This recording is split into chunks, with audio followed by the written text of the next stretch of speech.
ये देश में कोई भी बाबर का निशान नहीं रहना चाहिए, बिल्कुल गलत बात है।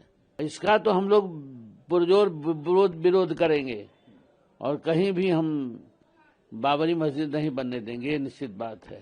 भारत की भूमि पर अगर ये हुमायूं कबीर जो जघन्य अपराध कर रहे हैं, ये दुर्भाग्यपूर्ण है। यहाँ असुरों का, आक्रांताओं का मस्जिद नहीं बनेगा। यहाँ पे भगवान श्री राम जो समग्र वसुधा के उत्थान करने वाले हैं, उनकी जयकार होगी। बोले बाबर आक्रांता था, लुटेरा था, लुटेरा बनकर के देश में आया और खूब लूटा देश को।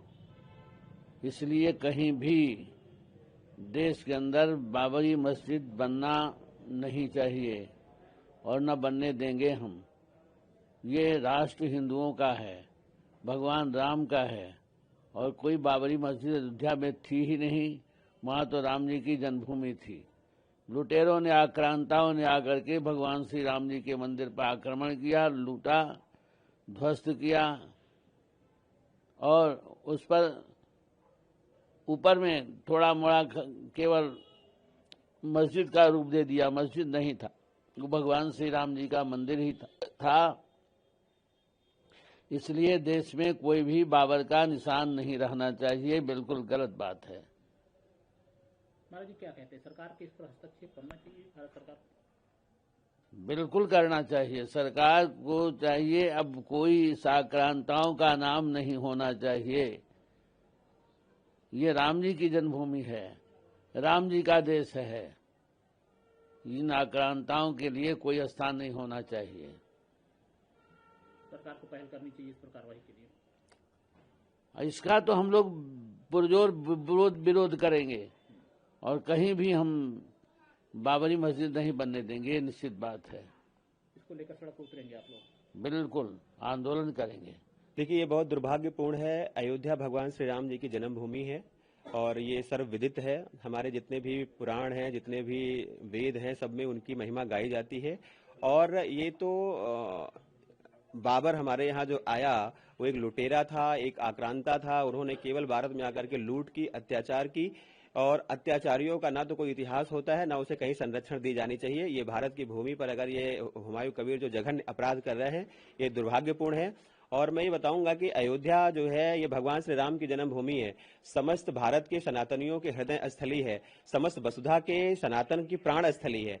और आप एक बात बताइए कि जिस राम जन्मभूमि के लिए हमारे पूर्वजों ने 500 वर्षों की तपस्या करके और उस भूमि को जीवंत रखा है, 500 वर्षों में आप जब समझिए कि 2-4 दिन में घर के परिवेश बदल जाते हैं और 500 वर्षों तक जिन पूर्वजों ने हमारी प्राणस्थली को बचा करके रखा है, और आप इतिहास उठा करके देखेंगे तो आज अभी मैंने स्वयं श्री रामचरितमानस पे मैंने शोध किया है और भगवान श्री राम जी के 119 पीढ़ियों का वर्णन किया है।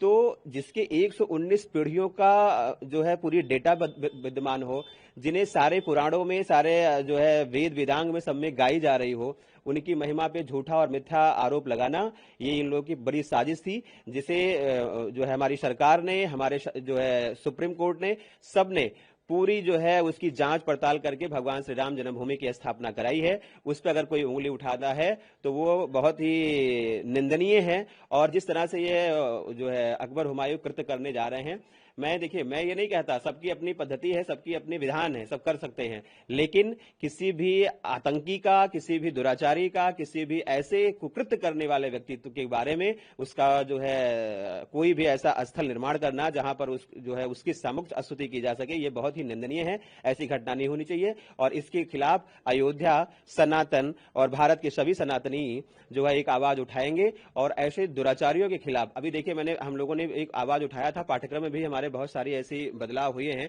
जिन्हें इन लोगों ने अकबर महान बता दिया, जिन्हें इन्होंने बाबर का एक बड़ा ढांचा दिखा दिया। इन सबको आक्रांता घोषित करके अब जो हमारी इतिहास, जो हमारी शैक्षिक परंपराओं में विखंडनता थी, उसे अब हम लोग सही धारा में लाने की कोशिश में हैं, क्योंकि अब भारत 21वीं सदी का भारत, सनातन का भारत है और सनातनी जागृत होकर के राष्ट्र के उन्नयन के लिए काम करने के लिए निकल पड़ा है। यहाँ असुरों का, आक्रांताओं का मस्जिद नहीं बनेगा। यहाँ पे भगवान श्री राम जो समग्र वसुधा के उत्थान करने वाले हैं, उनकी जयकार होगी। बोले जय श्री राम।